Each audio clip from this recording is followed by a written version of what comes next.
People were on Facebook going, "You're going to do a whole seminar on Men Kote." I said, "Yeah." You know why? You know why? How many people do you really look at and you think, "Wow, they can really do Men Kote"? No, right? No. And I think a lot of that is because we don't really focus and break down how to do this. Okay? We all have our unique styles. Physiologically, we're all different. But is the core of how to do this that different? No, right? No. So there's no reason to. So Kendo, there's a lot of, you can diversify a lot. But what we're going to do today is going to be the core essence, okay? So, number one thing. This is going to be a theme throughout the day. I'm going to be very, very observant of this. I'm going to be very, very unforgiving, okay? Because if this part doesn't happen, you're not going to benefit too much from the rest of it. Okay, so let's start this off properly. Nice stability, balance, stand up strong. So what is this guy talking about? What is so important in footwork that I'm saying already and everything else is going to fall apart? Who can guess? What aspect of your step is that important that I'm already telling you this? Paul, you have a guess? I do. He skip. Oh! Did you look at my notebook? You looked at the notebook? Okay. Yes, it is hitsuke. There's two elements of hitsuke I want to work on. So we're going to start with just a small step. Okay, small meaning small. But any of you who do music know there's a tempo, a beat, right? You don't want your step to be 1, 2, 1, 2. Is that a good step? Yeah, it's good. Could it be better? Of course. What is the better step? It has 1. Okay? So if it's music, it's just 1, 1, 1. But there's 2 movements in that one beat. So it's that, I'm not good at music, but it's that note that's attached together. 1 beat, 2 notes, right? So it's just 1, 1. But hitsuke, right? Even a small step. People think hitsuke is only for a big step. No. Small step, small step, small step. So we don't have a lot of room, but let's start with just 2 steps forward. Hitsuke, hitsuke, 1 beat, then back, back. So hitsuke applies to the front foot as well. When you're backing up, 1. Okay? So we will dispense starting today with 1, 2, 1, 2. It's going to be 1, 1. Okay? So let's all together now. I'm just going to say 1. And we take a step. 1. We take a step. Or 1, 2. Take a step. Then 1, 2. Back. Ready? 1. Oh, good. You can almost tell by the sound of the floor. 2. Good. 1, 2, 1, 2, 1, 2, 1, 2. Good. See, you can already relax. You can already feel your whole body moving differently, right? Because your weight distribution isn't going 1. It's going 1. You want to keep posture. Posture stays absolutely still. Even with the movement, see, my eyes are same location, moving, moving, moving, moving, okay? So let's do that one more time. Keep in mind what your posture is doing, which is nothing because it stays the same, right? Yosh. 1, 2, 1, 2, 1, 2, 1, 2. Good. I like people who listen. That's not always the case. Next. What we're gonna do next is, I call this part of it maintenance of hikitsuke. Alright? Maintenance. On a smaller step, a little bit easier, right? Because you're just going a small distance. Now, what I like to call in my dojo the medium step. A little bit bigger, but the tempo is still what? One. Okay? So if I say one, take a little bit bigger step, what I like to call the medium step, but the same tempo, okay? And that left foot has got to catch up when you're going forward. The right foot catches up when you're backing up. 1. Good. 2. 1. 2. 1. 2. 1. 2. 1. 2. 1. 2. Good. I really want you to remember how your weight distribution is feeling. You don't want to feel like you're like, whoa, you're losing your balance every time just because you're trying to go a little bit quicker. So you want to try to keep your weight distribution as centered as possible. Keep your posture as balanced and as straight as possible. So even if you're moving quick, you don't want to be like, whoa, feel like you're overcompensating, okay? You want to keep everything as balanced as you possibly can. Now, let's take, this floor is slippery though, isn't it? It's a little bit tough to keep that balance. Try to go a little bit even bigger,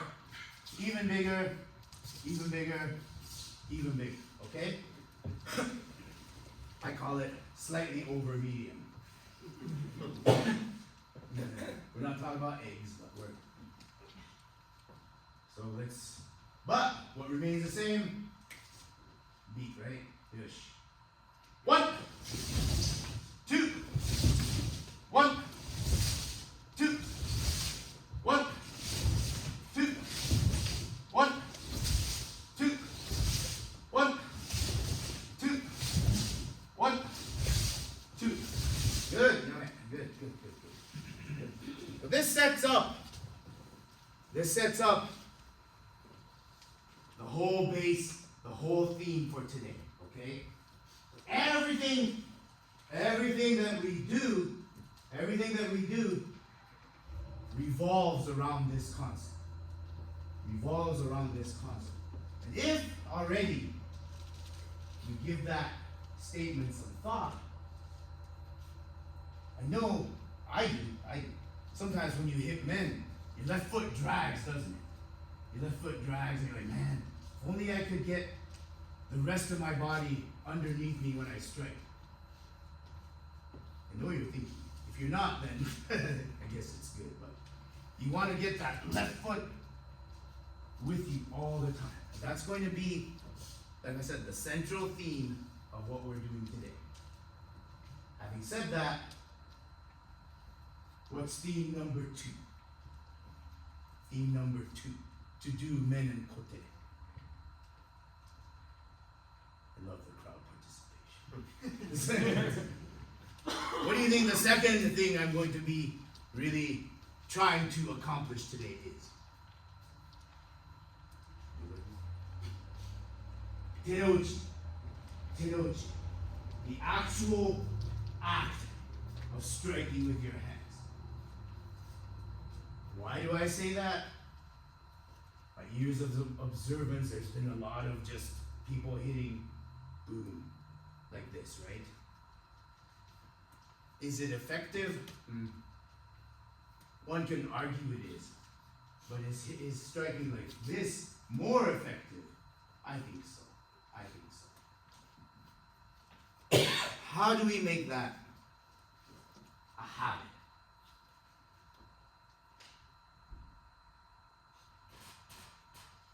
Doing it over and over. It's good stuff.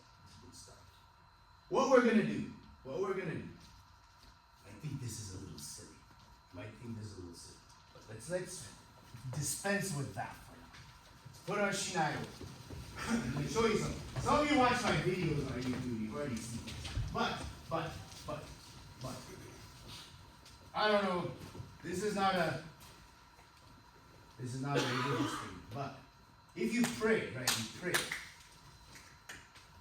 Japanese is ogamu, you go to the temple, they take your money. Sorry, I shouldn't say that. They take your money, you could pray. You could pray for many things, prosperity, health, all that. It all depends on how much money you put in the box.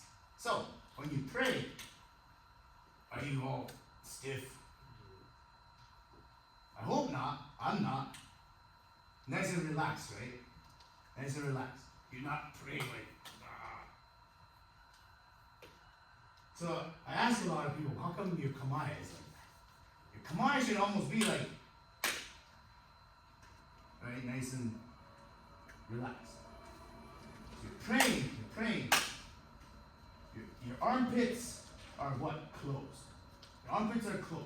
They're not like completely compressed to your body, but they're closed, right? So you want to keep that armpits closed, pray in kamai. So the same feeling you have when you're praying, you're in kamai, right? See how relaxed you can be? Now from here, number 2 thing I observe a lot of people who do kendo do. When they go up for furikabute, it's all like the front part of the arm. Learn how to use the back part of your arm, the bigger, stronger part of your arm when you lift. Because you're using a lot of unnecessary movement, unnecessary energy when you're going up with your elbows and wrists. If anything, once we're praying, your elbows and wrists don't do anything. It's all, so your shoulder is like a ball joint, right? It's a ball joint that rotates inside of your, a socket, right? All you're doing is it just goes up. Yeah, so your wrists, elbows, do nothing except that. So your armpits are closed, go up, up. That's it. See? So you're using the bigger, stronger parts of your arm. You're not stressing about it. Everybody gets so stiff and they just use the front of their arm, hit like this. Very ineffective, inefficient. This, you can stay relaxed, engage the larger muscles, right? So what I want you to think is that just makes a whole lot of sense, right? You're using bigger muscles. You're not using this part of your arm yet. So from here, you're going up. So try that, up, down, shoulders, your wrists, elbows. Do very little. That feels very different, doesn't it? Feels very different. Now, what we're going to do from there is your shoulders come forward, your elbows out. So your prayer hands are just going straight in front. Boom, boom. That's it. That is the motion. Furikabute, strike. Furikabute, strike. I think it's more natural, again, more efficient. So when you run into those situations where the person doing warm-ups are, we're gonna do 300 Suburi. Huh? Okay. What muscles have more endurance? The bigger ones or the smaller ones? The bigger ones, right? So you can do more effectively. So from here, now, what did I leave out? The actual tenuchi, right? Te means hand. My hands didn't do it. This time, just let him go. Same as a basketball shot. You just let that end go.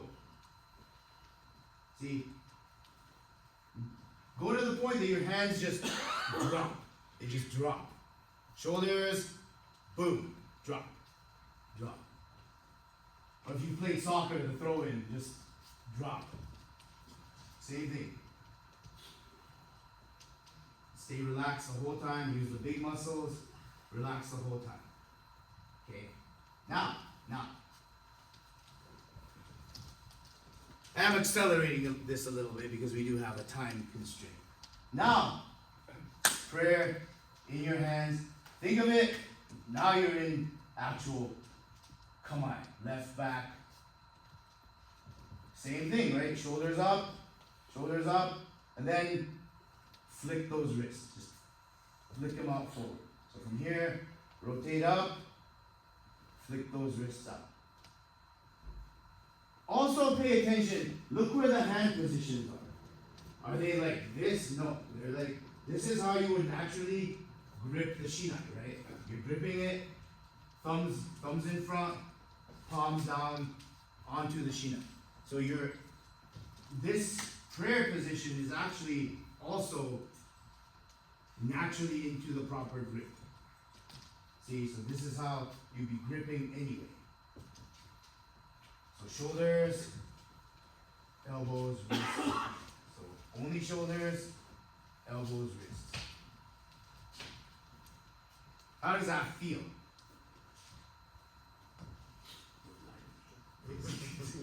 Feels weird, huh?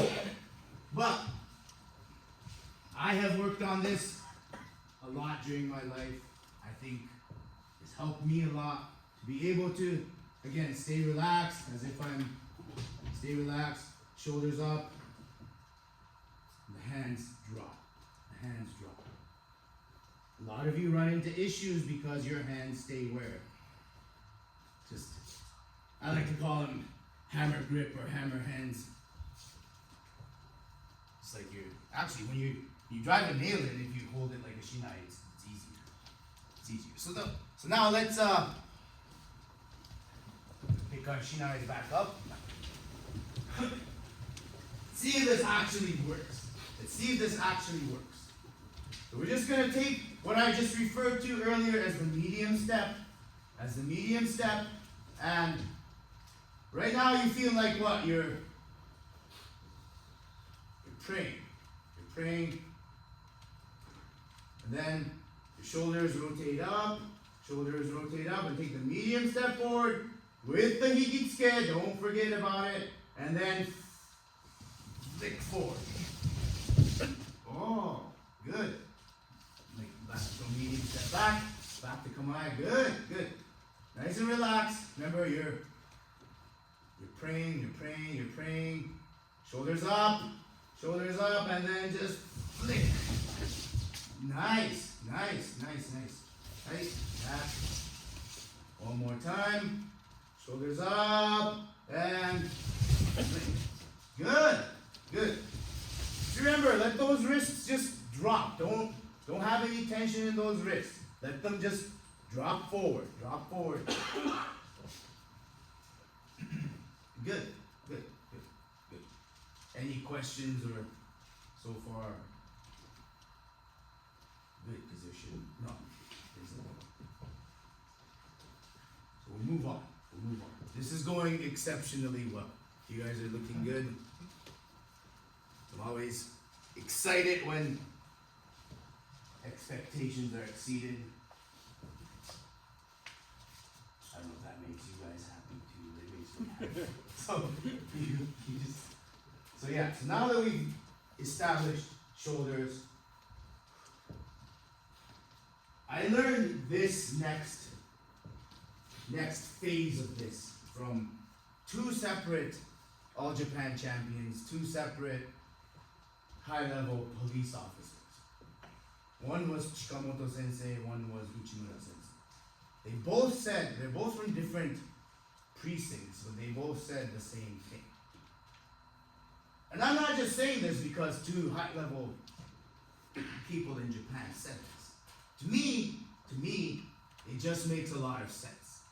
It makes a lot of sense. And it was essentially how to do Suburi. You're probably all thinking, well, we already know how, and I know you do. It could always be better, right? Always do things better. So, how do we do that? Let's do 10 Suburi with what I call that slightly over medium step. Okay? We'll do 10. The one thing I want you to focus on in your head are the two things we just did. Footwork with hikitsuke, front, back, and shoulders up, nice and relaxed, flicking forward, okay? Make sure you have enough room, you're not hitting the person behind you. Nice and relaxed, just 10 swings, Zenshin Kotai, front, back, Suburi, follow my pace. Hajime! Ich! Ne! San! Eight! Go! Go! Switch! Touch! Go!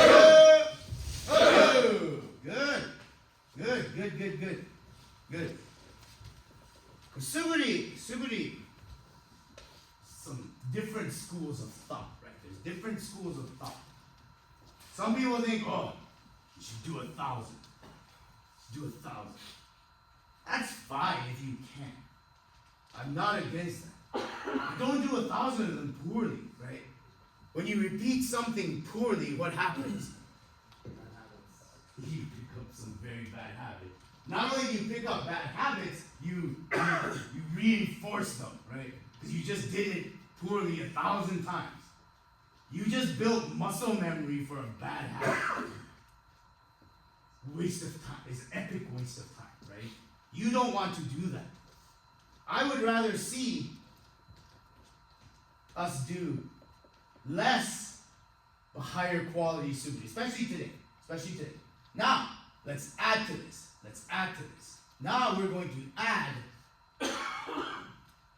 focus points. So the first focus point was mainly hikitsuke, right? The footwork, hikitsuke. This time, I'm not saying forget everything else. Focus on the furikabute. Am I only engaging my shoulders? Okay?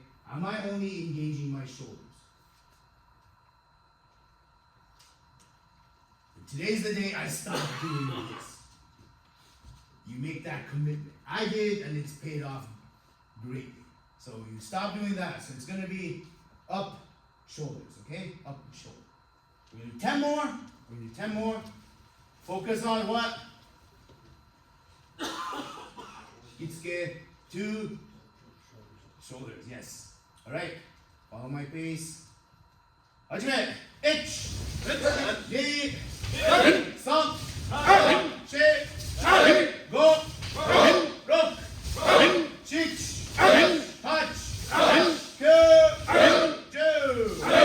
Nice. Good job. I'm really hoping at this point, some of you are going, wow, that feels good. That feels like I'm striking better.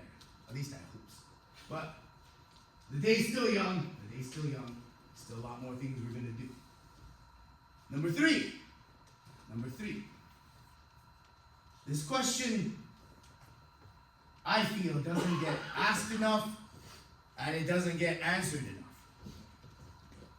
Which is, when, okay, shoulders are up, good, and you're coming down. When do my elbows and wrists begin their engagement towards striking men? When you think about that, you're like, yeah, that's a good question.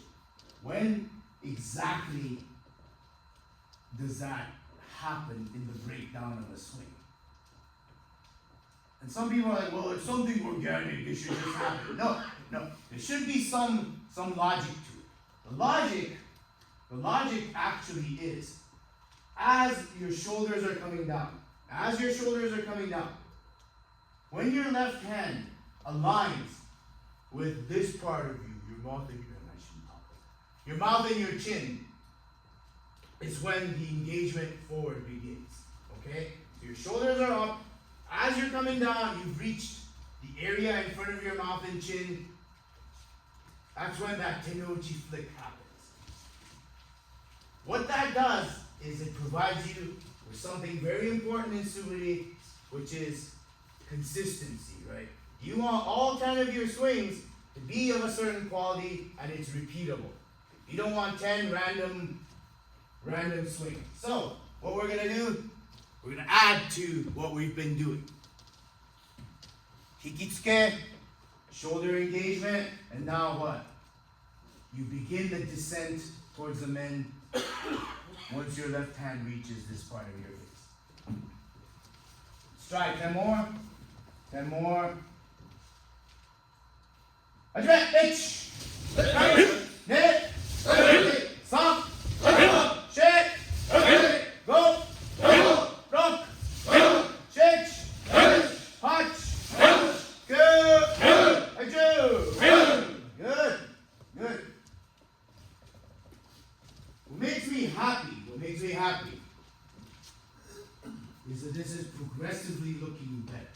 It's progressively looking better.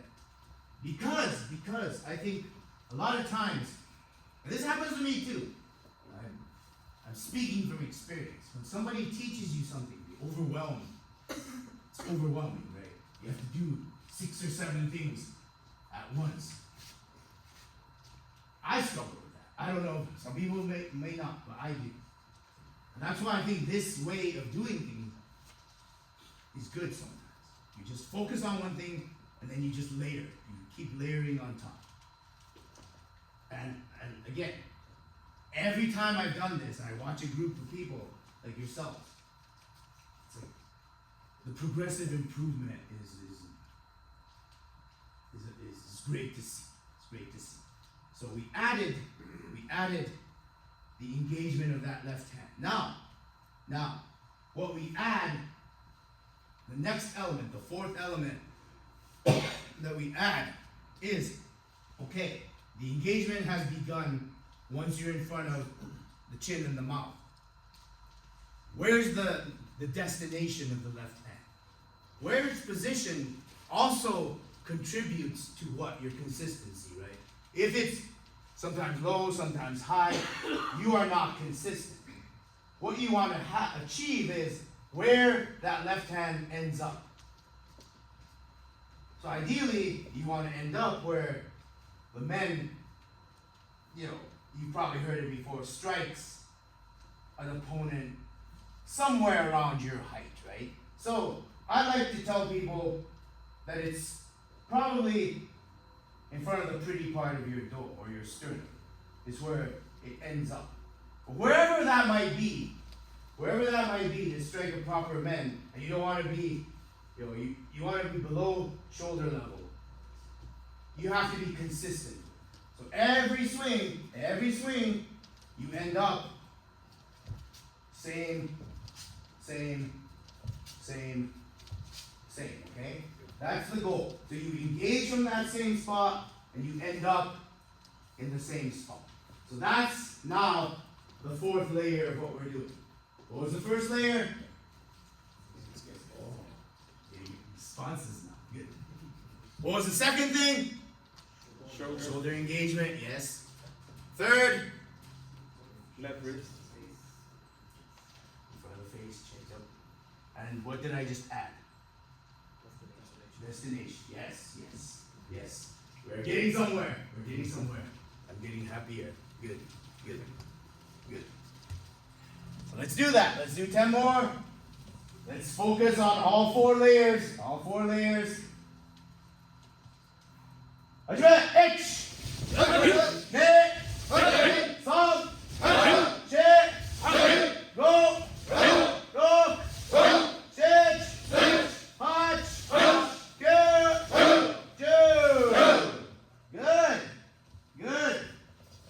Good. Now look, yet even better. I don't know if that's proper. Yeah, it looked even better. Good. I really hope these are little things that you remember when you go back. A lot of seminars will say that. When you go back to dojo, make sure, This is truly a when you go back to dojo, try to remember type of thing. try to have that. One seminar I went to recently, the Japanese instructor used the word ishiki. The Japanese word ishiki. Ishiki is just Simple translation is awareness. Awareness. Be aware of what you're doing. Right? Don't just haphazardly just do it. Be like, you know what? Even if you pay attention to one of the 4 layers, is that better than just doing it? It is, right? It is. Even if you're just doing it. Today, I've got to do that hikitsuke when I step. It's going to be better. It's going to be better. And once that becomes more of a habit, add the other layers. It'll be amazing how much better your swings will get. It'll be amazing how much better your overall kendo will become. This is the core of it all, right? So now the fifth layer is going to be, it all comes together, but what has to happen when everything comes together? You've heard this term before. Kikentai, right? Everything happens at the same time. So you have to layer all these things, and it has to happen at the same time. So, focus on the layers. Focus on the layers. Let's do 20 this time. Let's do 20. 20 good ones. Ikitsuke, shoulder, left hand engagement, left hand position. All happens at the same time. Hajime, H!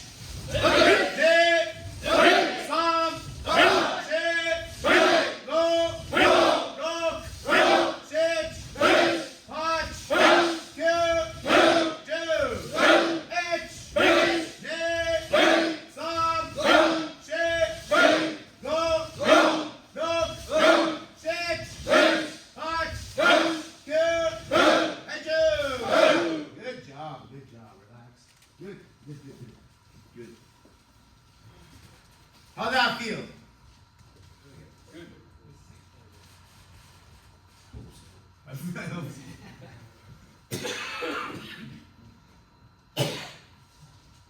really hope this will help.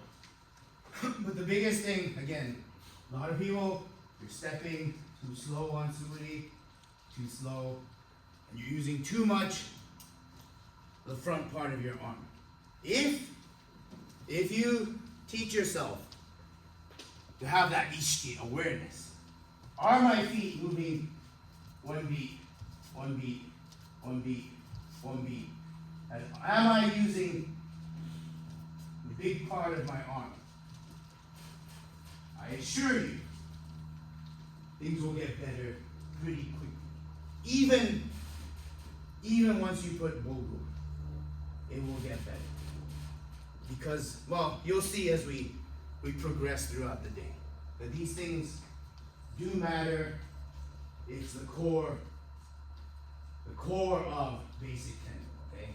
So it's not something you do as a beginner. It's something you work on constantly, forever.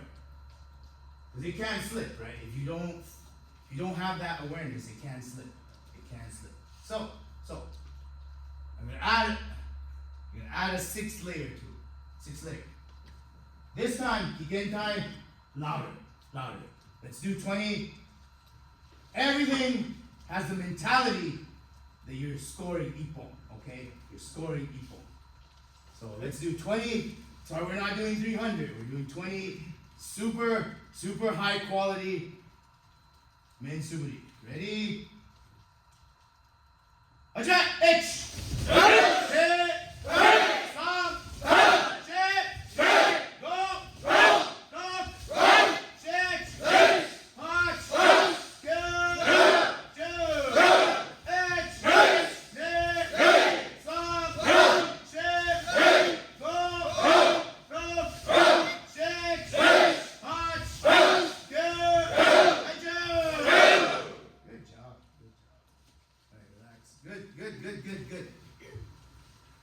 Good.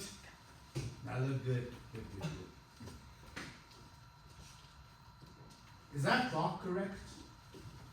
Right. It is okay. Just make sure I'm not going over my allotted time.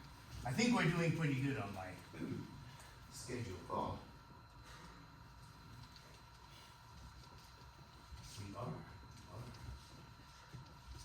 Any questions at this point? Hi, Sensei. Oh, hi.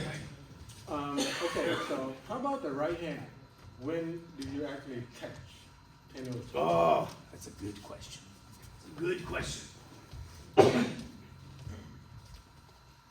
The way I approach, so his question was when I talked about when does the left hand engage, where does it end up? He's asking, what about the right hand?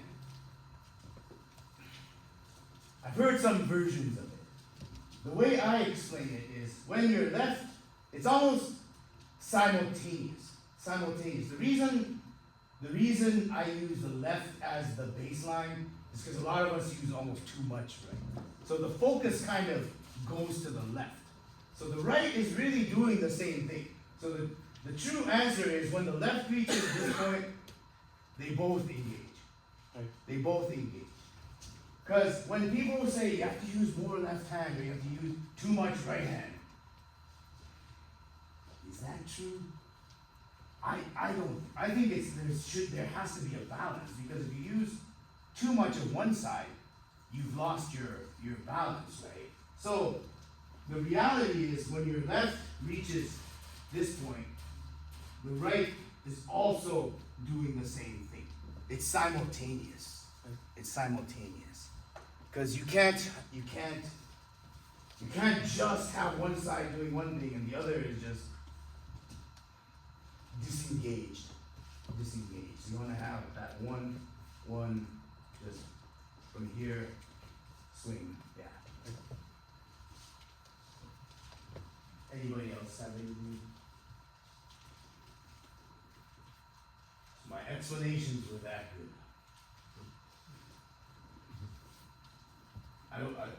I will accept that as the reality. So at this point, let's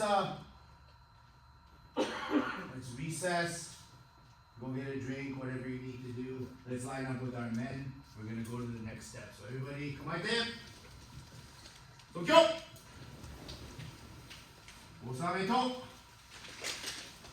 step back. Hey, don't. Stop. Sorry. Let's line up in about 3-4 minutes.